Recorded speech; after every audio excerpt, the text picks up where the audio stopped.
hablando de analistas y de invitados especiales, hoy nos acompaña, y desde aquí quiero darle las gracias antes ni siquiera saludarla, Tatiana Calderón, que sabe además perfectamente lo que es subirse encima de un monoplaza de Fórmula 1. Tatiana, muy buenas.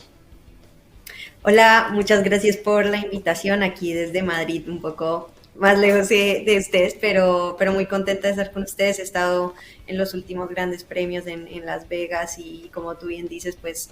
he tenido el placer de conducir uno de estos coches, así que lo que más puede aportar a una carrera que igual va a ser súper interesante por esa lucha entre Mercedes y Ferrari por ver quién queda de subcampeón en el Mundial. Tatiana, la primera mujer latinoamericana en pilotar un monoplaza de Fórmula 1. ¿Qué se siente cuando estás ahí dentro de ese coche? Sobre todo las sensaciones físicas, ¿no? Que quizás es lo que parece que menos se tiene en cuenta, pero al final la exigencia que tiene pilotar un bicho de esos tiene que ser tremenda. Pues más de lo que alguna vez te imagines, la verdad es que parecía como un videojuego, la aceleración la sientes hasta en el estómago, como las fuerzas G, la frenada, la desaceleración y el grip que tienes en curvas rápidas. Yo tuve que entrenar muchísimo el cuello, me creció casi 9 centímetros de diámetro desde que supe que iba a conducir un Fórmula 1, entonces tienes que aguantar más de 40 kilos cuando vas de 340 a 120 en 25 metros, una explosividad también con las piernas, frenamos con el pie izquierdo, entonces es un patadón súper exigente y pues esas fuerzas G que al final hace que esté todo uno muy tenso, más allá de que el Fórmula 1 tiene dirección asistida, que por ejemplo la Fórmula 2 y la Fórmula 3 no lo tienen, también es mucha parte mental, ¿no? El como hacer varias cosas al mismo tiempo, el volante que tiene como, tienes un manual como de 60 páginas para aprender a operarlo, entonces somos casi que ingenieros, pilotos y hay que estar muy bien preparado en ambos aspectos. ¿Cómo es esa preparación física, precisamente? Porque para que te ensanche el cuello hasta 9 centímetros, ese trabajo específico que hay que hacer exactamente. ¿Os metéis al gimnasio y qué? ¿Una vez ahí dentro qué? Sí, la verdad el cuello es de los ejercicios más, el que dices, ay, no puede faltar, pero los más dolorosos. Yo me acuerdo que tenía que ponerme incluso como Voltaren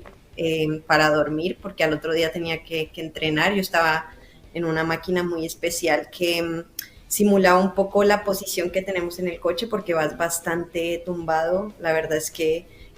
ahí pues no te puedes mover mucho, estás con los cinturones, son unos movimientos muy específicos que hay que trabajarlos muy bien, entonces ya en casa incluso tengo una máquina de cuello y una que viaja siempre cuando estamos pues eso en los hoteles, pero sí es muy doloroso la parte del cuello, pero también muy delicada. Y yo creo que también es muy interesante y no se habla tanto lo que has comentado antes de la dirección asistida, ¿no? Que en la IndyCar tampoco hay, que tú también has pilotado allí unas temporadas y bueno, eso un poco para que la gente lo pueda entender, es que eso cambia muchísimo, es muy diferente, ¿no? Y la Fórmula 1 sí que tiene dirección asistida. Sí, yo he peleado bastante porque creo que, digamos que hay muchos estudios que demuestran que la mujer se adapta muy bien a las fuerzas G y el máximo de fuerzas G que tienes si es en la Fórmula 1, por ejemplo, en la IndyCar, pues no pasas tan rápido por las curvas, la desaceleración no es eh, tan brutal como en Fórmula 1, pero no tienes esa dirección asistida que cuando uno va a 300 kilómetros por hora con toda la carga aerodinámica y tienes que girar el volante, romper como ese grip que se tiene de Mm. kilos de downforce, es muy exigente. Y pues si uno no se siente como capaz de cruzar el coche, pues vas a ir un poco más despacio, siempre estás pensando un poquito en la parte física y cuando piensas vas más despacio. Entonces es muy exigente también en la IndyCar, tienen otro sistema está el aeroscreen, entonces te entra muy poco aire, que no es el halo que tiene la Fórmula 1.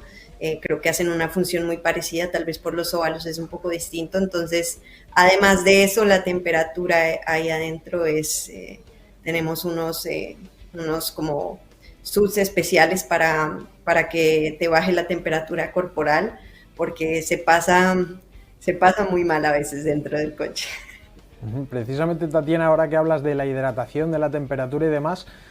yo te quería preguntar, esto que ya tienen conocimiento tanto los pilotos como los organizadores de la Fórmula 1, ¿no podían haberlo tenido más en cuenta cuando prepararon, por ejemplo, el Gran Premio de Qatar, donde se estuvo hablando de mucha polémica del agotamiento que tuvieron los pilotos, de que algunos acabaron con malestar físico y demás? Eso al final, ¿cómo no se preveyó de otra manera?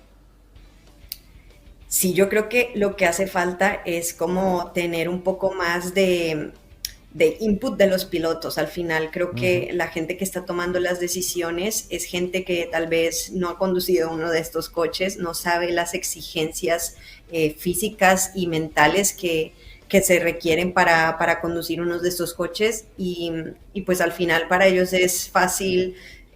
decir un poco, bueno, este es el mejor horario también para la televisión, en el calendario, vamos a hacerlo de esta forma y al final creo que se tiene que también tener un poco en cuenta que para el espectáculo también los pilotos tienen pues que estar en óptima forma, porque además igual si no es bastante peligroso, o sea, gracias a Dios que no pasó a mayores, que nadie se desmayó ahí, pero creo que es algo que van a tener que tener un poco más en cuenta, sobre todo hoy en día que incluso en los guantes pues tienes la información de toda, pues de cuántas a cuántas Gs estás expuesto, la temperatura del piloto, cada vez se tienen más datos de estos, entonces utilizar todas esas tecnologías para optimizar que todo el mundo esté contento.